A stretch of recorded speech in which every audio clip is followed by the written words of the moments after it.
Las lesiones deportivas.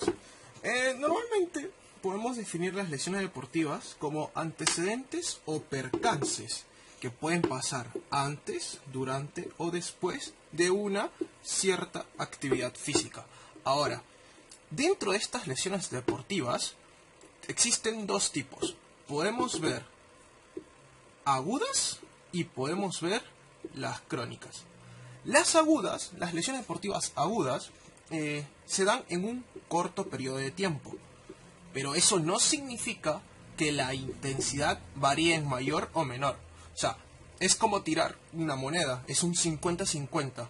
Se produce en un menor tiempo, o sea, en un tiempo en donde pues no tienes, digamos, esa actitud para poder reaccionar al accidente. Entonces es repentino, o sea, es como un flash.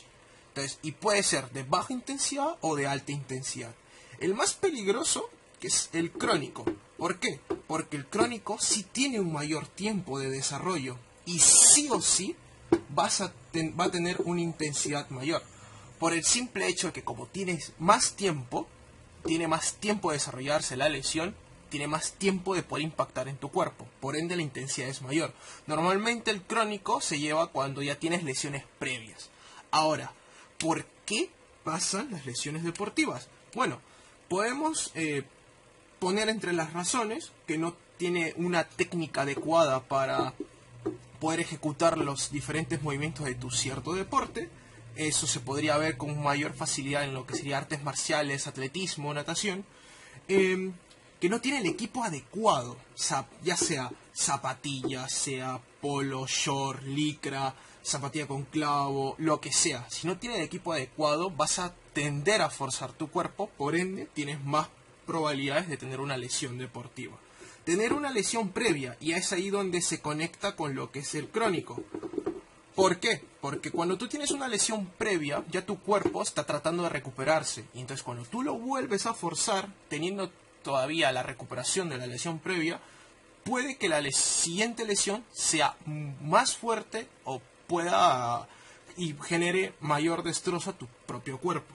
Entonces tenemos lo que son cambios de intensidad, pero en este cambio, el cambio de intensidad de manera repentina. O sea, por ejemplo, que al día de ayer hayas hecho, no sé, pues 100 metros planos 2 veces, pero al día siguiente hagas 100 metros planos unas 100 veces. Ese cambio de intensidad súper repentino, súper elevado, y lo estoy extrapolando para que se pueda entender, genera esas lesiones deportivas con muchísimo mayor frecuencia. Pero, de entre todas, la que podemos recalcar, que es la predilecta, la piedra angular, que es que no tienes un calentamiento adecuado antes de hacer una actividad física.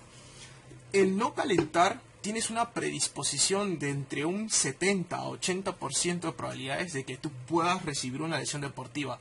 ¿Eso qué significa? 80%, o sea, puedes que caigas en el 20% y no te pase nada, pero normalmente te vas a lesionar. Va a ser una pequeña lesión que tú vas a decir, bueno, se pasa en una semana, pero te has lesionado. Entonces, es, digamos, la predilecta de por sí en lo que es el por qué pasan estas lesiones. Ahora, ¿cuáles son las lesiones deportivas más frecuentes? Bueno, tenemos lo que son fracturas, luxaciones, esguinces, desgarros, tendinitis y bursitis. En lo que son fracturas es cuando el hueso se fractura, se parte, no hay una continuidad ósea, ¿vale? Esta fractura puede ser parcial y puede ser total. Y como nos han enseñado en primeros auxilios, si no pasa el epitelio, es una cerrada. Si rompe el epitelio, es una abierta.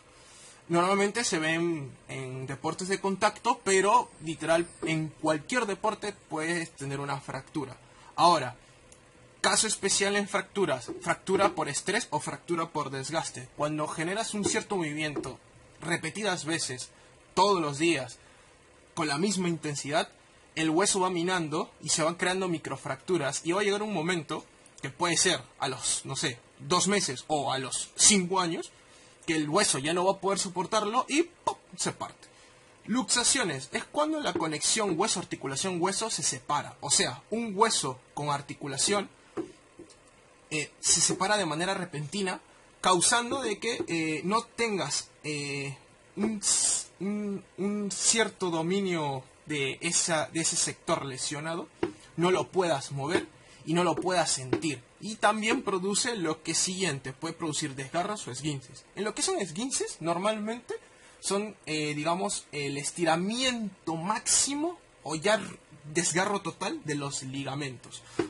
Cuando su tensión máxima, llega a su tensión máxima y no puede regresar a su estado original o directamente se rompe. Normalmente lo podemos ver en muñecas o en tobillos. Desgarro puede ser de los músculos de manera parcial o de manera total. Luego tenemos lo que es tendinitis, que por la terminación itis significa inflamación. Tendi, de tendón. Normalmente es la inflamación del tendón.